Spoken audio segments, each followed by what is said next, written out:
Assalamualaikum warahmatullahi wabarakatuh. Apa kabar kalian semua? Semoga kalian dalam keadaan sehat, dilancarkan rezekinya, dimudahkan segala urusannya, dan penuh dengan kebahagiaan. Sebelum masuk ke cerita, jangan lupa bantu like, komen, dan subscribe ya. Semoga kalian semua selalu dalam lindungannya.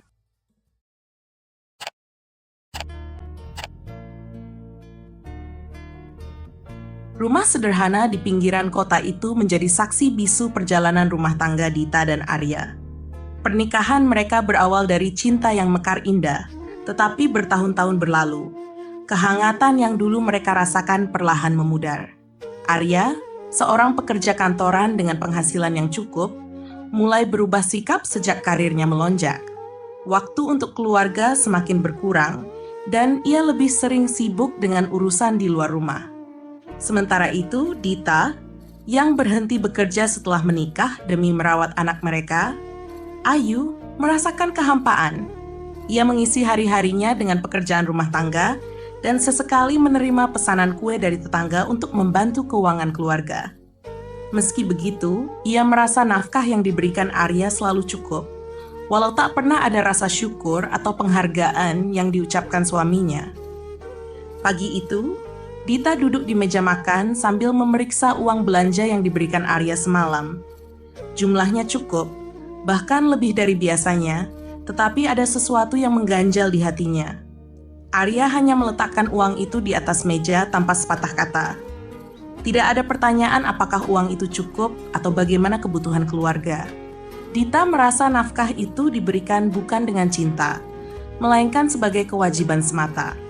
Mas Arya, panggil Dita saat Arya tengah bersiap-siap untuk bekerja. Iya, jawab Arya singkat sambil mengancingkan ke mejanya. Kita bisa bicara sebentar? Kalau soal uang, aku sudah kasih lebih kan? Jangan minta tambah dulu, jawab Arya tanpa menoleh. Dita menarik napas panjang, menahan perasaan yang bergemuruh di dadanya. Mas, aku nggak cuma butuh uang, aku butuh perhatian Mas Arya untuk keluarga kita. Arya menghentikan gerakannya, menatap Dita dengan alis berkerut. Aku kerja keras buat kamu dan Ayu. Apa itu masih kurang? Bukan itu, Mas, ujar Dita pelan. Aku merasa kita semakin jauh. Mas Arya seperti orang asing di rumah ini. Aku nggak punya waktu untuk drama, Dita. Hidup ini soal tanggung jawab, bukan perasaan. Potong Arya sebelum mengambil tas kerjanya dan berlalu pergi. Air mata Dita mengalir perlahan.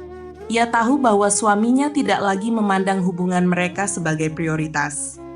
Hari-hari berlalu dengan rutinitas yang sama.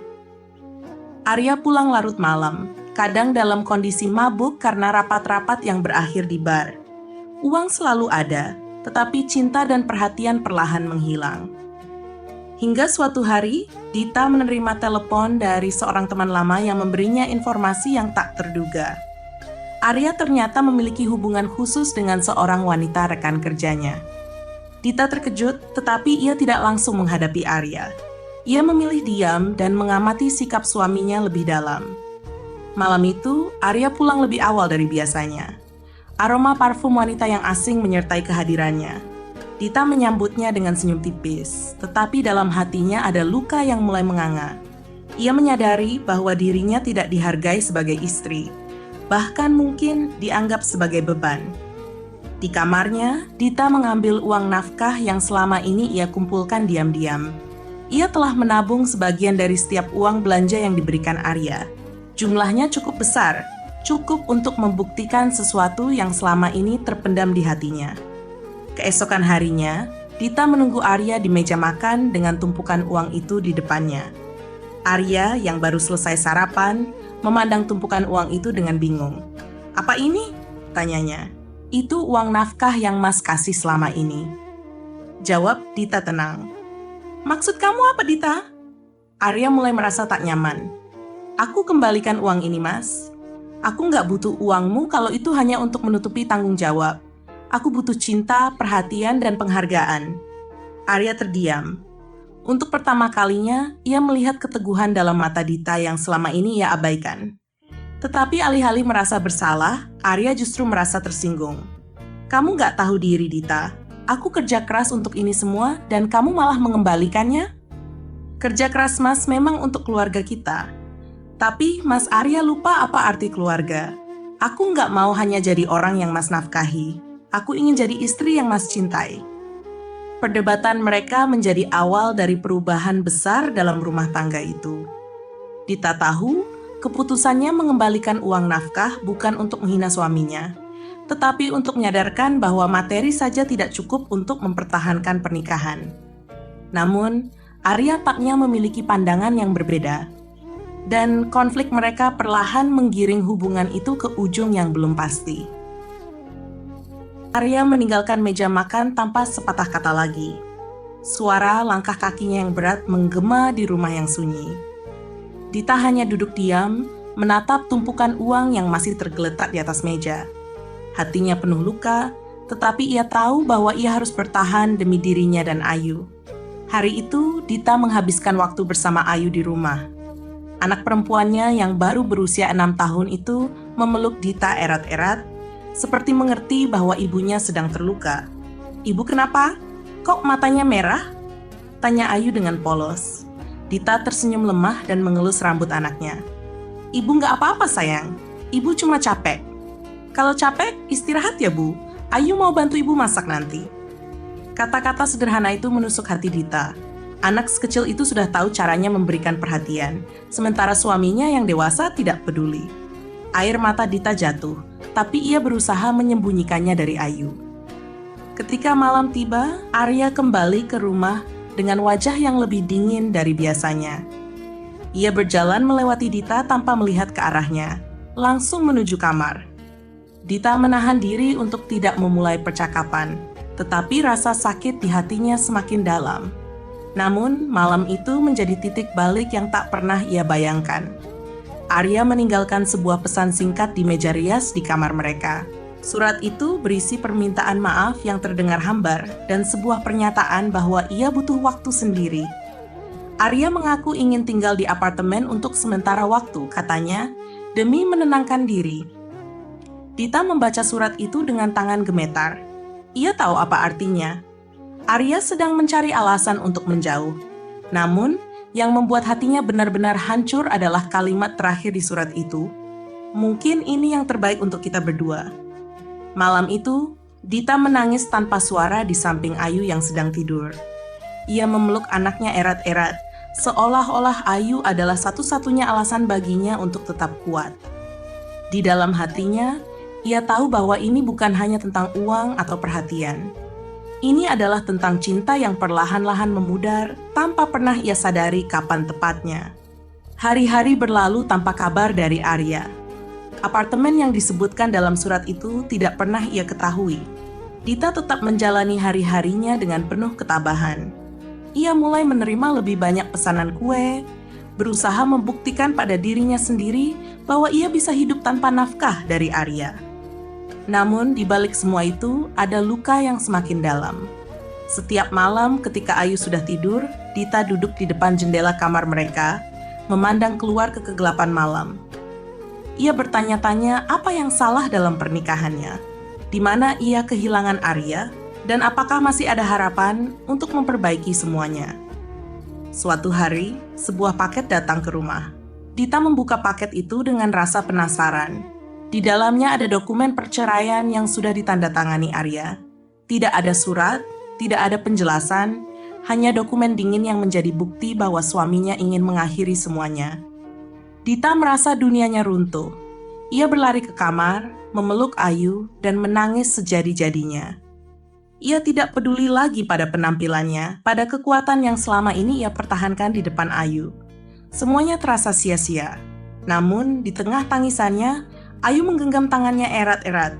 "Ibu jangan nangis. Ayu sayang ibu." Kata-kata itu seperti obat bagi luka Dita.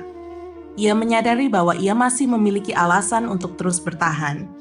Ayu adalah cahaya kecil yang akan membantunya melewati kegelapan ini. Esok harinya, Dita bangkit dengan tekad baru. Ia mengemas dokumen perceraian itu ke dalam amplop dan mengirimkannya kembali kepada Arya tanpa tanda tangannya.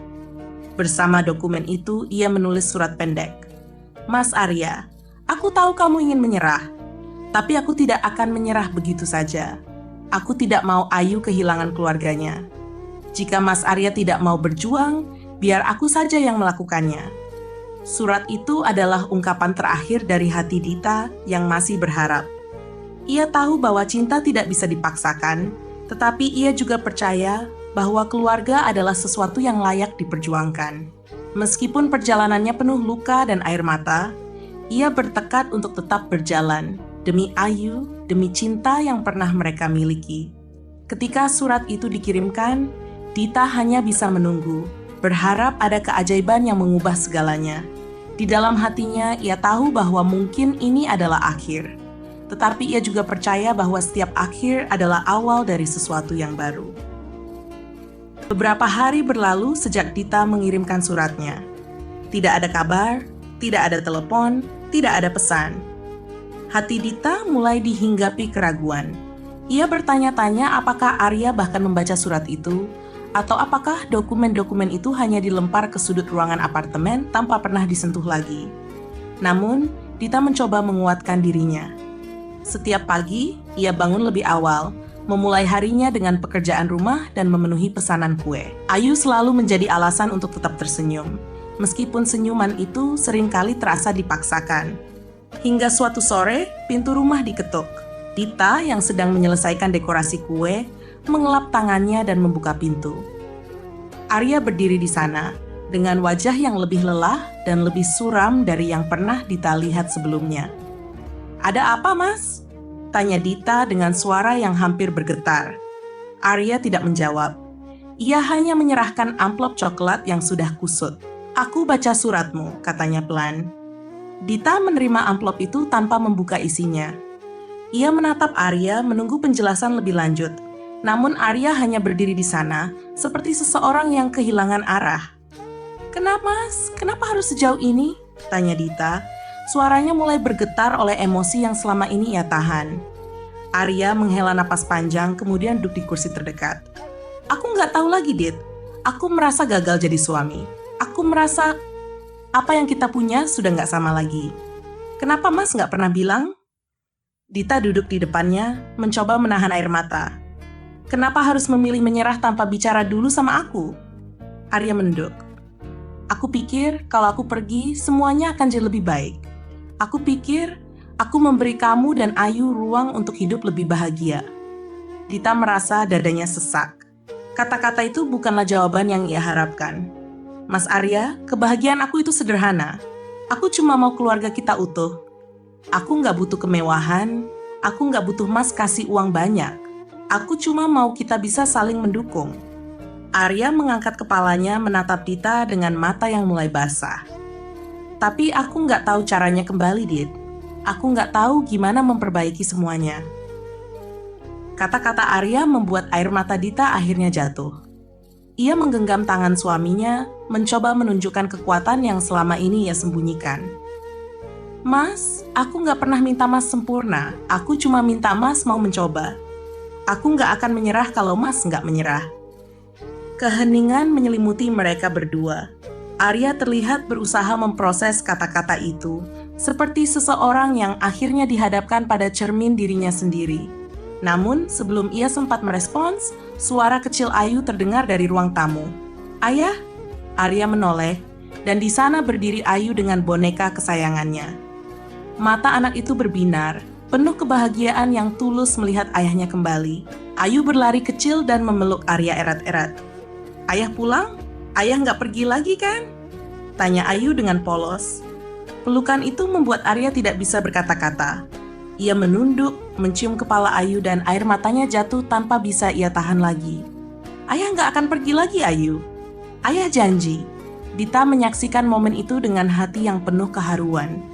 Ia tahu bahwa perjalanan mereka masih panjang, dan mungkin luka di antara mereka tidak akan sembuh dalam semalam. Namun, melihat Arya memeluk Ayu dengan penuh penyesalan, ia percaya bahwa ini adalah langkah pertama menuju pemulihan. Malam itu, untuk pertama kalinya dalam waktu yang lama, mereka makan malam bersama di meja makan. Tidak ada percakapan panjang, hanya kehadiran satu sama lain yang perlahan-lahan mengisi kekosongan yang selama ini terasa begitu berat. Di penghujung malam, Arya menghampiri Dita di dapur saat ia sedang mencuci piring. "Dita," katanya pelan, memanggil istrinya dengan nada yang lebih lembut dari sebelumnya. Dita menoleh, menatap Arya yang kini berdiri dengan ekspresi penuh penyesalan. "Ya, Mas." "Maaf," katanya singkat, tapi tulus. Dita tidak menjawab. Ia hanya tersenyum kecil lalu kembali mencuci piring. Di dalam hatinya, ia tahu bahwa perjalanan ini belum berakhir. Tetapi untuk pertama kalinya, ia merasa bahwa mereka akan melewatinya bersama-sama. Malam itu, meski ada harapan kecil yang mulai menyala, hati Dita masih penuh keraguan. Ia tahu kata maaf Arya adalah awal, tapi belum cukup untuk menyembuhkan luka yang begitu dalam. Arya tidur di kamar tamu, sementara Dita terjaga hingga larut malam, memikirkan langkah apa yang harus diambil selanjutnya. Keesokan harinya, Arya bangun lebih awal. Ketika Dita turun ke dapur, ia terkejut melihat Arya sudah menyiapkan sarapan. Meskipun sederhana, hanya roti bakar dan segelas susu, usaha kecil itu membuat dada Dita sesak. Sudah lama sekali sejak terakhir kali Arya melakukan sesuatu seperti ini. "Mas, bikin ini?" tanya Dita dengan nada ragu. Arya tersenyum kecil, terlihat canggung. "Nggak sebagus masakan kamu, tapi aku ingin mencoba." Dita duduk di meja makan, menatap roti itu tanpa banyak bicara. "Kenapa sekarang, Mas?" tanyanya pelan. Arya menghela napas panjang sebelum menjawab. "Karena aku sadar aku hampir kehilangan semuanya. Aku hampir kehilangan kamu, Ayu, keluarga kita. Aku tahu nggak mudah untuk memperbaiki semuanya, tapi aku mau mencoba. Kalau kamu masih mau kasih aku kesempatan." Dita terdiam sejenak, merasakan kejujuran dalam suara Arya. Ia ingin percaya, tapi ia juga tahu bahwa kata-kata tidak cukup. "Mas, aku butuh lebih dari sekadar janji. Aku butuh tindakan, dan aku butuh waktu untuk percaya lagi." Arya mengangguk, menerima kata-kata itu dengan lapang dada. "Aku ngerti. Aku akan buktikan, Dit. Aku akan mulai dari awal kalau perlu." Hari-hari berikutnya, Arya menunjukkan usaha yang nyata. Ia mulai menghabiskan lebih banyak waktu bersama Ayu, membantunya mengerjakan PR, bermain dengannya di taman, bahkan mengantar dan menjemput Ayu dari sekolah. Dita memperhatikan dari kejauhan, hatinya campur aduk antara bahagia dan cemas. Suatu malam, saat Ayu sudah tidur, Arya mendekati Dita yang sedang merapikan pesanan kue. Ia membawa secangkir teh hangat dan duduk di sampingnya. "Kamu capek?" tanya Arya pelan. Dita mengangguk tanpa menoleh. "Namanya juga kerja, Mas. Sudah biasa." Arya terdiam sejenak sebelum berkata, "Dulu aku nggak pernah benar-benar ngerti betapa kerasnya kamu bekerja. Aku selalu pikir tugas kamu cuma ngurus rumah dan Ayu. Ternyata, aku salah." Dita menoleh, menatap Arya dengan mata yang mulai berkaca-kaca. "Kenapa baru sadar sekarang, Mas?" Arya menggenggam tangan Dita, sesuatu yang sudah lama tidak ia lakukan. "Karena aku terlalu sibuk dengan egoku sendiri. Aku lupa, kamu juga manusia. Kamu juga butuh dihargai." Dita merasa tangisnya mulai tak tertahankan. Ia menarik tangannya dari genggaman Arya dan berdiri, berusaha menenangkan dirinya. Namun Arya menghampirinya, memeluknya dari belakang. "Mas, aku nggak tahu apa aku bisa percaya lagi." Suara Dita bergetar, air mata mengalir di pipinya. "Berikan aku waktu, Dit," bisik Arya. "Aku nggak akan menyerah. Aku ingin memperbaiki semuanya untuk kamu dan Ayu." Malam itu, mereka berbagi keheningan yang penuh makna. Meski belum ada kepastian, Dita merasakan kehangatan yang lama hilang mulai kembali. Beberapa minggu berlalu dan perlahan-lahan, hubungan mereka mulai membaik. Arya kembali bekerja dengan semangat baru, tetapi kali ini ia memastikan untuk meluangkan waktu bersama keluarganya. Setiap malam, mereka makan malam bersama, berbagi cerita, dan tertawa, sesuatu yang sudah lama tidak mereka lakukan. Namun, ujian terbesar datang ketika suatu hari, Dita menemukan pesan singkat di ponsel Arya dari seorang wanita bernama Maya. Pesan itu berbunyi, "Aku masih tunggu keputusan kamu, jangan biarkan aku menunggu terlalu lama." Dita merasa dunianya runtuh lagi. Ia berhadapan dengan kenyataan bahwa mungkin Arya belum sepenuhnya jujur. Malam itu, setelah Ayu tidur, Dita menyerahkan ponsel Arya padanya tanpa sepatah kata. Arya membaca pesan itu, wajahnya berubah pucat. "Siapa Maya?" tanya Dita dengan suara yang dingin dan penuh luka. Arya terdiam lama sebelum akhirnya berkata, Dia teman kantor, Dit. Nggak ada apa-apa di antara kami. Kalau nggak ada apa-apa, kenapa dia kirim pesan seperti itu? Dita menatap Arya dengan mata yang penuh kemarahan dan kekecewaan. Arya mencoba menggenggam tangan Dita, tetapi kali ini Dita menariknya. Aku sudah berusaha percaya, Mas, tapi kamu terus kasih alasan buat aku ragu. Arya terlihat menyesal, tetapi Dita tidak bisa mendengar apapun lagi. Ia pergi ke kamar Ayu, memeluk anaknya yang sedang tidur, dan menangis dalam diam. Arya tahu bahwa ini adalah ujian besar, dan jika ia gagal membuktikan dirinya sekarang, ia mungkin akan kehilangan segalanya untuk selamanya. Cerita ini bisa terus dikembangkan dengan konflik yang lebih mendalam. Setelah Dita mengurung diri di kamar Ayu, Arya merasa seluruh harapannya untuk memperbaiki hubungan mereka hancur. Ia menatap layar ponselnya. Pesan dari Maya masih terbuka, seolah mengejek usahanya untuk kembali menjadi suami dan ayah yang baik. Arya duduk di ruang tamu, memegang kepalanya yang terasa berat. Ia tahu ia harus menjelaskan semuanya, tetapi ia juga tahu bahwa Dita mungkin tidak lagi ingin mendengarnya. Pikirannya kacau, tetapi ia tahu satu hal, ia tidak boleh menyerah kali ini. Esok paginya, Dita bersikap dingin seperti lapisan es yang tak bisa ditembus. Ia tidak berbicara banyak, hanya menjawab seperlunya ketika Arya mencoba berbasa-basi. Arya ingin bicara, tetapi ia juga tahu ini bukan saatnya. 2 hari berlalu dalam keheningan yang menyiksa. Arya memutuskan untuk tidak berangkat kerja dan mengantar Ayu ke sekolah. Di perjalanan, Ayu bertanya dengan polos, "Ayah, kenapa Ibu gak mau bicara sama ayah?" Arya terdiam, hatinya terasa seperti diremas. "Ibu lagi capek, sayang," jawab Arya singkat, mencoba menyembunyikan rasa bersalahnya. Saat kembali ke rumah, Arya melihat Dita sedang menata pesanan kue di meja makan. Wajahnya terlihat lelah, tetapi masih cantik seperti pertama kali Arya jatuh cinta padanya. Arya mendekat, mencoba membuka percakapan. "Dita, aku tahu aku salah," katanya pelan. Dita berhenti sejenak, tetapi tidak menoleh. "Salah yang mana, Mas? Yang kemarin, yang dulu, atau yang entah kapan lagi?" Arya merasakan pedihnya kata-kata itu, tetapi ia tahu Dita berhak untuk marah. "Aku tahu aku nggak layak untuk minta maaf lagi. Tapi aku harus jelaskan soal Maya. Dia memang pernah dekat sama aku, tapi itu semua sebelum aku sadar betapa bodohnya aku meninggalkan kamu dan Ayu. Aku nggak pernah serius sama dia, Dit." Dita akhirnya menoleh, matanya penuh dengan luka yang begitu dalam.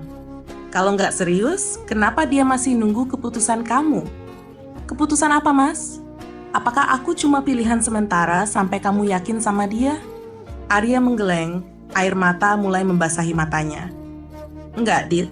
Aku sudah memutuskan sejak aku kembali ke rumah ini. Aku cuma mau kamu dan Ayu.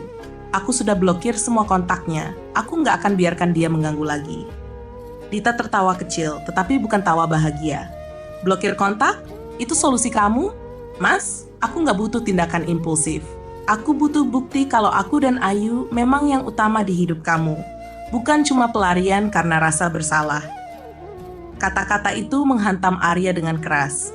Ia merasa lumpuh, tidak tahu bagaimana lagi meyakinkan Dita bahwa ia benar-benar berubah. Namun, ia tidak ingin menyerah. Ia memutuskan untuk mengambil langkah lebih besar. Keesokan harinya, Arya kembali ke tempat kerja, tetapi bukan untuk bekerja. Ia mengajukan pengunduran diri kepada atasannya. Teman-temannya kaget, bahkan bosnya mencoba membujuknya untuk bertahan. Tetapi Arya tetap teguh. "Saya sudah terlalu lama mengorbankan keluarga demi pekerjaan ini. Sudah waktunya saya pulang," katanya dengan suara mantap. Setelah itu, Arya kembali ke rumah membawa sebuah kejutan kecil. Ia menyewa sebuah kios kecil di dekat rumah, tempat Dita bisa menjual kuenya tanpa harus menanggung beban terlalu berat. Ketika Dita melihat dokumen sewa kios itu, ia hanya menatap Arya dengan bingung. "Mas, apa ini?" tanyanya. "Kios untuk kamu, Dit. Aku tahu kamu suka bikin kue, dan aku pikir ini bisa jadi awal baru buat kita.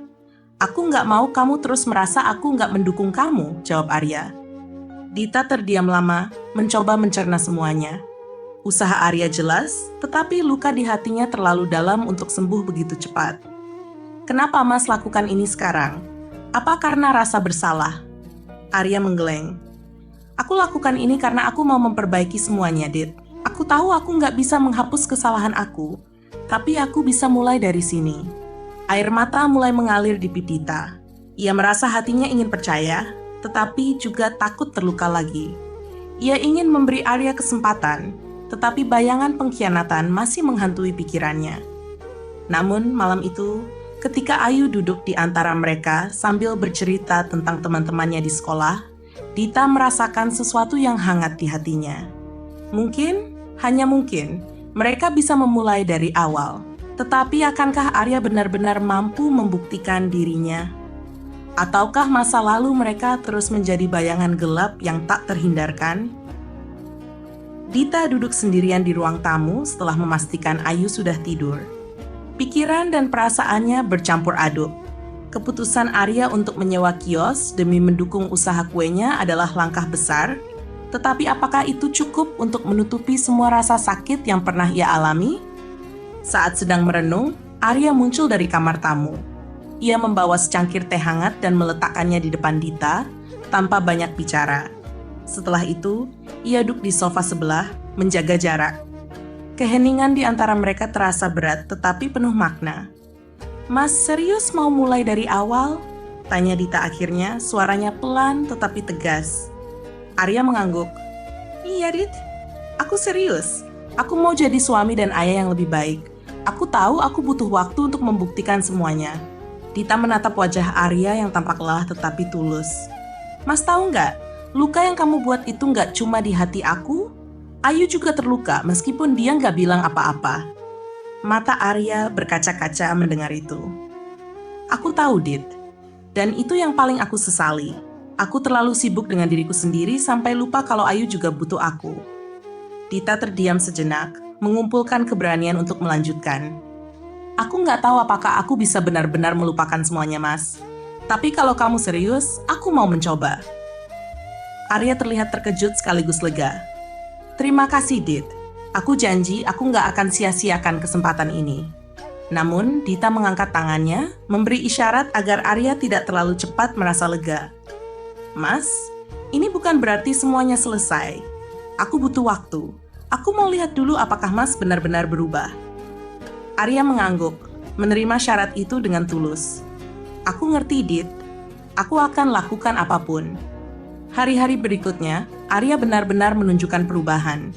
Ia mulai terlibat dalam kegiatan keluarga, membantu Dita di kios, bahkan belajar membuat kue bersama Ayu.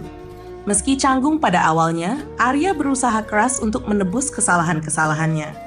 Sementara itu, Dita masih berjuang dengan perasaannya. Ada momen-momen di mana ia merasa bahagia melihat usaha Arya, tetapi bayangan masa lalu kadang muncul tiba-tiba menghantui pikirannya. Suatu sore, ketika Arya sedang bermain dengan Ayu di halaman belakang, Dita menerima pesan di ponselnya dari nomor tak dikenal. Pesan itu berbunyi, "Jangan mudah percaya lagi. Arya nggak akan pernah benar-benar berubah." Dita merasa dadanya sesak. Siapa yang mengirim pesan itu? Apa itu Maya? Atau seseorang yang tahu tentang masa lalu Arya? Dita tidak langsung menunjukkan pesan itu pada Arya. Ia memilih menyimpan ponselnya dan mencoba berpikir jernih. Tetapi pesan itu terus terngiang-ngiang di kepalanya, mengikis kepercayaan yang perlahan mulai ia bangun. Malamnya, ketika Dita dan Arya sedang bersiap untuk tidur, Arya memperhatikan raut wajah Dita yang terlihat gelisah. "Ada apa, Dit? Kamu kelihatan gak tenang," tanya Arya dengan nada khawatir. Dita ragu sejenak sebelum akhirnya berkata, "Mas, ada yang kirim pesan ke aku. Isinya bilang kalau aku gak boleh percaya sama kamu lagi." Arya terkejut. "Pesan dari siapa?" Dita menggeleng. "Gak ada nama, cuma nomor gak dikenal." Arya meraih ponsel Dita, membaca pesan itu dengan dahi berkerut. "Aku gak tahu siapa yang ngirim ini, Dit. Tapi aku janji, aku gak ada hubungan lagi sama siapapun selain kamu." Dita menatap Arya dengan mata yang tajam. "Kalau memang gak ada apa-apa, kenapa orang ini tahu soal kita? Dan kenapa dia berani kirim pesan seperti ini?" Arya terdiam, merasa terpojok. "Aku gak tahu, Dit. Tapi aku akan cari tahu." Hari berikutnya, Arya mencoba melacak nomor tersebut, tetapi hasilnya nihil. Nomor itu tidak aktif lagi, membuat semuanya semakin misterius. Sementara itu, Dita mulai merasa kembali berada dalam lingkaran ketidakpastian. Namun, sebuah kejadian tak terduga mengubah segalanya. Suatu malam, saat Dita sedang menutup kios, seseorang tiba-tiba datang menghampirinya. Wanita itu adalah Maya. "Mbak Dita, saya perlu bicara," kata Maya dengan nada yang penuh penyesalan. Dita menatap wanita itu dengan dingin. "Apa lagi yang kamu mau? Kamu sudah cukup merusak rumah tangga saya." Maya menggeleng, matanya berkaca-kaca. "Saya cuma mau minta maaf. Saya sudah nggak ada hubungan apa-apa lagi sama Mas Arya. Dan soal pesan itu bukan dari saya. Saya sudah lama menjauh." Dita terkejut mendengar pengakuan itu. "Kalau bukan kamu, siapa?" Maya menggeleng. "Saya nggak tahu, Mbak. Tapi saya benar-benar berharap kalian bisa bahagia. Saya tahu saya salah karena pernah masuk di antara kalian, dan saya sangat menyesal." Air mata mulai mengalir di pipi Dita. Ia tidak tahu harus percaya pada siapa lagi. Maya pergi malam itu meninggalkan Dita dalam kebingungan yang semakin dalam. Ketika Dita pulang dan menceritakan pertemuannya dengan Maya pada Arya, suaminya terlihat semakin khawatir. "Aku nggak tahu siapa yang mau menghancurkan kita, Dit. Tapi aku janji, aku nggak akan biarkan siapapun merusak kita lagi." Namun, apakah janji itu cukup? Ataukah ada ancaman yang lebih besar di balik semua ini? Meski Arya sudah berusaha meyakinkan, hati Dita masih terasa gelisah. Pesan anonim dan kemunculan Maya terus menghantui pikirannya. Ia berusaha memejamkan mata, tetapi bayangan masa lalu dan kemungkinan adanya ancaman baru membuat tidurnya tidak tenang. Pagi harinya, Arya bangun lebih awal dari biasanya. Ia menyiapkan sarapan sederhana dan mengantar Ayu ke sekolah, berharap menunjukkan bahwa ia benar-benar berubah. Dita, yang melihat usaha Arya, merasa hatinya sedikit melunak, tetapi bayang-bayang keraguan tetap ada. Saat Dita membuka kios, seorang pria tak dikenal mendekatinya. Wajahnya terlihat tegas, dengan pakaian rapi seperti seseorang yang berasal dari lingkungan profesional. "Bu Dita?" tanyanya sopan. Dita mengangguk, sedikit bingung. "Iya, saya Dita. Ada yang bisa saya bantu?" Pria itu mengeluarkan sebuah amplop putih dari dalam tasnya. "Saya dari firma hukum. Ada sesuatu yang perlu saya sampaikan." Dita tertegun. "Firma hukum? Masalah apa ini?" Pria itu tidak banyak menjelaskan. Ia hanya menyerahkan amplop itu dan pergi tanpa berkata lebih jauh. Dengan tangan gemetar, Dita membuka amplop tersebut. Di dalamnya terdapat surat yang berisi pernyataan bahwa seseorang sedang mengajukan tuntutan hukum terkait Arya. Nama penggugat tertulis jelas, Maya Lestari. Surat itu membuat darah Dita berdesir. Dalam surat tersebut, Maya mengklaim bahwa Arya memiliki tanggung jawab atas hutang yang belum terselesaikan selama hubungan mereka. Jumlahnya cukup besar untuk membuat Dita merasa langit runtuh. Saat Arya kembali ke kios, Dita langsung menunjukkan surat itu tanpa berkata apa-apa. Wajah Arya memucat saat membaca isi surat tersebut. Itu nggak benar, Dit. Aku nggak pernah punya hutang sama Maya, kata Arya dengan nada penuh pembelaan. Dita menatapnya tajam, air matanya mulai menggenang. Jadi apa ini, Mas? Kalau bukan kamu yang buat masalah, kenapa nama kamu ada di sini? Arya menggeleng, tampak panik. Aku nggak tahu, Dit. Aku harus bicara sama Maya. Ini pasti ada kesalahpahaman. Dita menghela napas panjang mencoba menahan emosinya. Mas, aku sudah cukup lelah dengan semua ini. Kalau ini kesalahan kamu di masa lalu, aku cuma mau tahu yang sebenarnya. Jangan bohong lagi. Arya tampak hancur. Aku nggak bohong, Dit. Aku benar-benar nggak tahu kenapa ini terjadi. Beberapa hari kemudian, Arya berhasil mengatur pertemuan dengan Maya. Mereka bertemu di sebuah kafe kecil yang sepi. Arya datang dengan niat untuk menyelesaikan semuanya, sementara Maya tampak tenang tetapi penuh dengan ekspresi yang sulit ditebak. Maya, apa maksudnya surat itu? Arya membuka pembicaraan dengan nada tegas. Maya tersenyum tipis. Aku nggak tahu kenapa kamu terkejut. Bukankah kamu sendiri yang berjanji akan melunasi semuanya? Arya mengerutkan kening. Aku nggak pernah janji apa-apa, Maya. Aku nggak pernah punya hutang sama kamu. Maya menghela napas, lalu menatap Arya dengan pandangan penuh luka. Mas Arya, kamu mungkin lupa, tapi selama kita bersama, aku banyak mengorbankan waktu dan uang untukmu. Kamu tahu itu. Arya merasa seperti ditusuk. Ia tahu ada kebenaran dalam ucapan Maya, tetapi ia tidak menyangka wanita itu akan menggunakan masa lalu mereka untuk menyerangnya. Aku minta maaf kalau kamu merasa seperti itu, Maya. Tapi aku nggak bisa biarkan kamu menghancurkan keluarga aku sekarang. Dita dan Ayu sudah cukup terluka. Maya tersenyum sinis. Kamu pikir aku peduli? Aku hanya mau yang menjadi hakku. Sementara itu, Dita merasa semakin berat dengan situasi ini. Ia mencoba menjalankan rutinitas sehari-hari, tetapi pikirannya terus dipenuhi oleh konflik yang tak kunjung usai.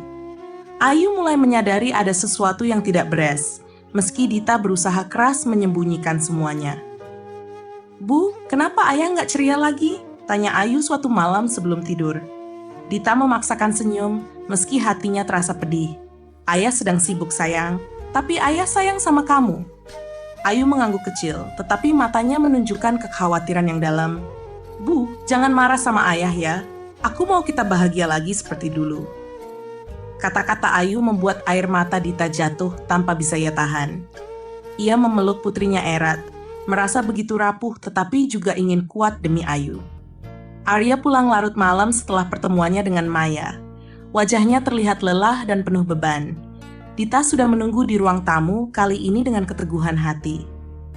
Apa hasilnya, Mas? Tanya Dita tanpa basa-basi. Arya duduk di hadapannya, menunduk sejenak sebelum berkata, dia mau aku bayar semua hutang itu. Kalau enggak, dia akan terus ganggu kita. Dita terdiam, merasa dunianya semakin sempit. Jadi apa rencananya, Mas? Apa kita harus bayar? Arya menggeleng. Aku enggak akan bayar. Itu bukan hutang sebenarnya, Dit. Dia cuma mau balas dendam. Dita menatap Arya dengan campuran kecewa dan putus asa. Mas, aku enggak tahu lagi harus percaya atau enggak. Tapi aku enggak mau hidup seperti ini terus. Kalau kamu nggak bisa selesaikan masalah ini, aku yang akan pergi. Kata-kata Dita menghantam Arya seperti palu godam. Ia tahu Dita serius, dan kali ini tidak ada ruang untuk kesalahan. Arya harus membuat pilihan. Menghadapi Maya dengan risiko besar atau kehilangan keluarganya untuk selamanya. Hari berikutnya, konflik yang lebih besar mulai mencuat ketika Maya tidak hanya berhenti pada ancaman hukum, tetapi mulai menyerang kehidupan pribadi Arya dan Dita. Di pagi yang cerah, seorang pria dari bank datang ke rumah mereka dengan surat pemberitahuan bahwa rekening Arya telah dibekukan karena adanya laporan penipuan. Dita, yang sedang mempersiapkan sarapan untuk Ayu, segera berlari keluar rumah saat mendengar Arya berbicara dengan pria itu. Apa maksudnya rekening dibekukan? Mas Arya, ada apa lagi ini? Tanya Dita dengan nada penuh kekecewaan. Arya menatap surat itu dengan ekspresi bingung. Aku nggak tahu, Dit. Ini pasti ada hubungannya dengan Maya. Dita merasa seperti tanah yang ia pijak runtuh. Mas, sampai kapan masalah ini akan selesai? Ayu butuh sekolah, kita butuh uang untuk makan. Bagaimana kita hidup kalau rekening kamu diblokir? Pria dari bank menjelaskan, Pak Arya, laporan ini terkait dugaan penggelapan dana. Kami hanya mengikuti prosedur sampai masalah ini diselesaikan. Setelah pria itu pergi, Dita masuk ke dalam rumah dengan wajah penuh amarah. Arya mengikutinya, mencoba menenangkan, tetapi Dita sudah sampai pada batasnya. Mas, aku capek. Aku benar-benar capek. Seru Dita, air mata mengalir deras di wajahnya. Aku sedang berusaha, Dit. Kamu harus percaya sama aku. Arya membalas, mencoba meraih tangan Dita. Dita menepis tangannya. Percaya? Aku sudah berusaha percaya, Mas. Tapi apa yang aku dapat? Masalah demi masalah? Dan sekarang, uang yang kita butuhkan pun nggak ada. Ayu yang mendengar keributan dari kamar keluar dengan wajah cemas. Bu, ayah, kenapa berantem lagi? Dita langsung menghampiri putrinya dan memeluknya erat. Nggak apa-apa, sayang. Ayah sama ibu cuma ngobrol. Namun, hati Ayu yang polos tahu ada sesuatu yang salah. Sementara itu, di tempat lain, Maya merencanakan sesuatu yang lebih besar. Ia merasa tidak puas hanya dengan membuat Arya kehilangan rekeningnya. Ia ingin menghancurkan kehidupan keluarga Arya sepenuhnya. Maya mulai menyebarkan gosip di lingkungan Dita dan Arya, membuat tetangga-tetangga mereka mulai bergosip bahwa Arya adalah seorang pria yang tidak bertanggung jawab, bahkan menyebut bahwa Dita terlalu lemah untuk meninggalkannya. Hal ini semakin menyulut konflik ketika Dita pergi ke pasar dan mendengar beberapa pedagang bergunjing. "Kamu tahu kan, suaminya Dita itu katanya punya perempuan lain," ujar seorang pedagang kepada temannya. "Iya, aku juga dengar. Katanya hutang-hutangnya banyak. Kasihan Dita, dia kayaknya nggak tahu apa-apa," sahut yang lain. Dita berusaha menahan air matanya, tetapi komentar itu menghantamnya keras. Setelah selesai berbelanja, ia langsung pulang tanpa menoleh ke kanan atau kiri. Setibanya di rumah, Dita memutuskan untuk menghadapi Arya sekali lagi. "Mas, aku nggak peduli apa yang kamu lakukan di masa lalu. Tapi aku nggak bisa hidup seperti ini lagi. Kalau kamu nggak bisa menyelesaikan masalah ini, aku akan pergi. Aku nggak mau Ayu terus hidup dalam bayang-bayang masalah kita." Arya terduduk, wajahnya penuh penyesalan. "Aku nggak akan biarkan kamu pergi, Dit. Aku akan selesaikan semuanya, aku janji." Namun, sebelum Arya sempat mengambil tindakan, sebuah kejadian mengejutkan kembali mengguncang keluarga mereka. Pada malam itu, ketika Dita sedang menidurkan Ayu, telepon rumah mereka berbunyi. Arya yang menjawab, tetapi suaranya berubah serius setelah beberapa detik. "Ada apa, Mas?" tanya Dita ketika ia selesai menidurkan Ayu. Arya menutup telepon dengan wajah tegang. "Maya, dia baru saja menelepon.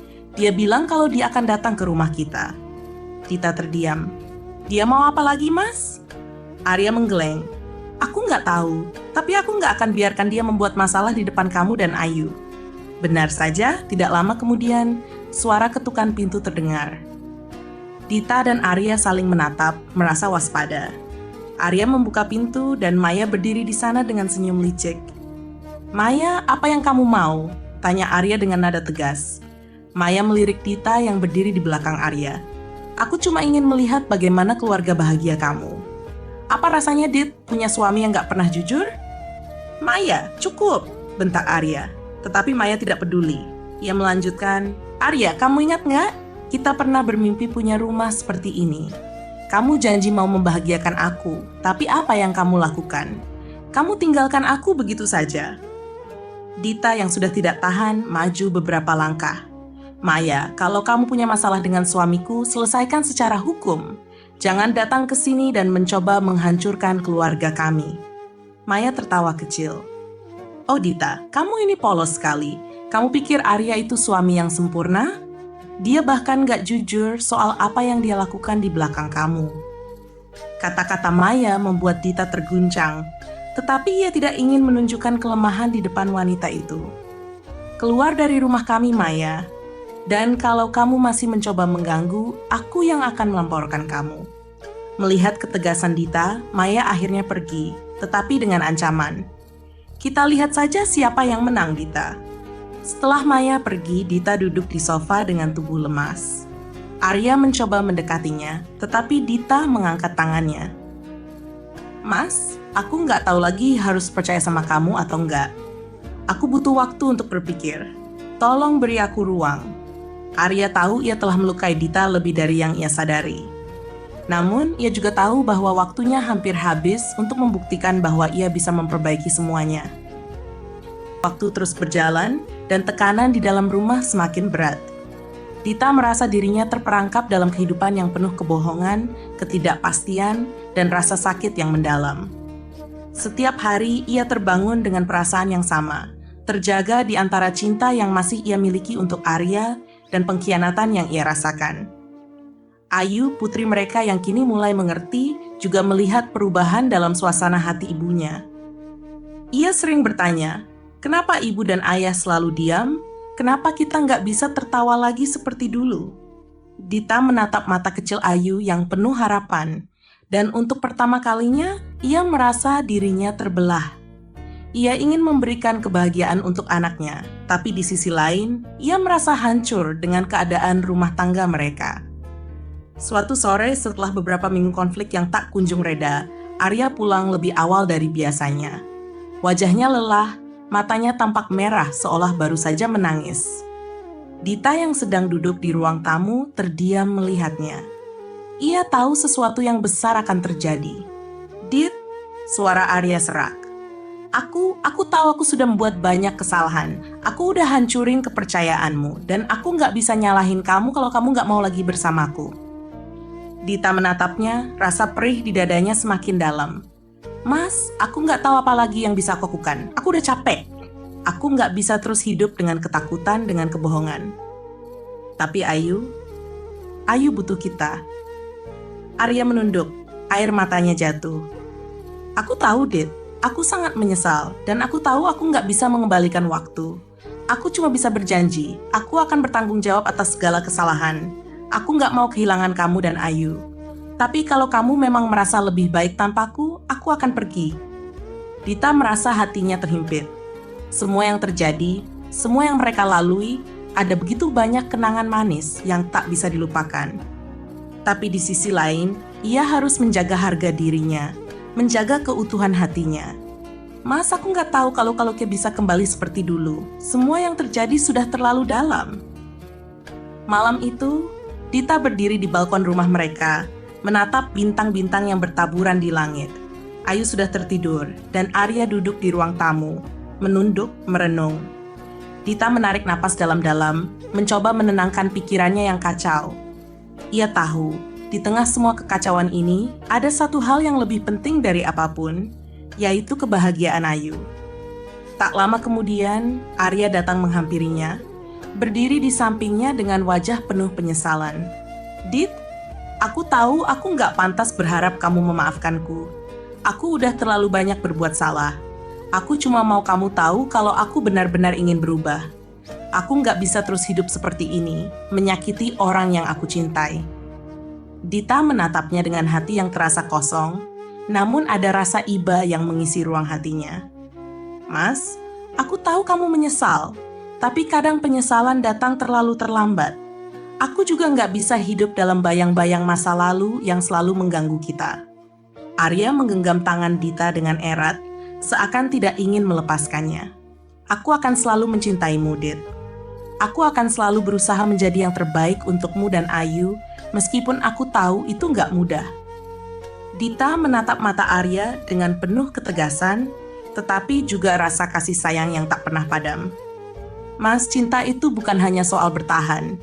Cinta itu soal memperbaiki, menghargai, dan memberi kesempatan pada orang lain untuk tumbuh. Mungkin kita nggak bisa kembali seperti dulu, tapi aku ingin kamu tahu, aku nggak pernah menyesal punya Ayu." Hari-hari berlalu, dan Dita memutuskan untuk mengambil langkah besar. Ia memilih untuk tidak menyerah begitu saja. Meski perasaan sakit itu masih ada, ia memberi Arya kesempatan untuk membuktikan dirinya. Namun ia juga tahu, di dalam hatinya, ia harus siap jika segala sesuatunya tidak berubah. Suatu malam, setelah banyak perbincangan panjang antara mereka, Arya akhirnya mengerti bahwa ia harus membuktikan perubahannya dengan tindakan nyata, bukan hanya kata-kata. Dita memutuskan untuk memberikan satu kesempatan lagi, tapi kali ini dengan syarat yang jelas, bahwa jika Arya gagal, ia akan melepaskan diri untuk kebaikan dirinya sendiri dan Ayu. Arya menerima syarat itu dengan hati yang penuh penyesalan, berharap ia dapat menjadi suami dan ayah yang lebih baik. Di sisi lain, Dita belajar bahwa meskipun terkadang rasa sakit datang begitu mendalam, cinta pada akhirnya bisa memberi kesempatan untuk tumbuh, bahkan setelah banyak luka. Hari demi hari, keluarga ini mulai menemukan jalannya kembali. Walaupun tidak semua masalah selesai dalam semalam, mereka belajar untuk saling mendengarkan dan menghargai satu sama lain. Dita tahu perjalanan ini tidak akan mudah, tapi ia juga tahu bahwa kadang memberi kesempatan adalah hal yang paling sulit namun penuh makna. Malam itu, ketika mereka duduk bersama di ruang makan, Arya menggenggam tangan Dita dan berkata dengan tulus, "Terima kasih sudah memberi aku kesempatan untuk berubah. Aku tahu ini nggak mudah untukmu, tapi aku berjanji akan berusaha sebaik mungkin." Dita menatapnya dengan lembut, air mata mengalir di pipinya. Kadang, Mas, kita perlu melalui semua rasa sakit itu untuk tahu bagaimana rasanya menjadi lebih baik. Aku cuma ingin kita semua bahagia, terutama Ayu. Arya tersenyum kecil, mencoba menggenggam harapan di tengah segala ketidakpastian. Aku akan terus berusaha, Dit, untuk kita dan untuk Ayu. Dita memandangnya dengan penuh harap. Aku tahu, Mas, aku akan selalu mendukungmu asal kamu juga bisa mencintai dirimu sendiri. Cerita ini mengajarkan kita tentang pentingnya kesempatan kedua, ketulusan, dan perubahan yang nyata. Dalam setiap perjalanan, ada pelajaran berharga yang bisa kita ambil, meskipun kadang rasa sakit itu terlalu berat untuk ditanggung. Tapi yang terpenting adalah belajar untuk bangkit, meski dari luka yang paling dalam. Karena dalam hidup, kita tidak pernah tahu apa yang akan terjadi besok. Tetapi yang pasti adalah, kita harus terus berjuang untuk diri kita sendiri dan orang-orang yang kita cintai. Semoga setiap langkahmu dipenuhi dengan kebijaksanaan dan kebahagiaan yang sejati.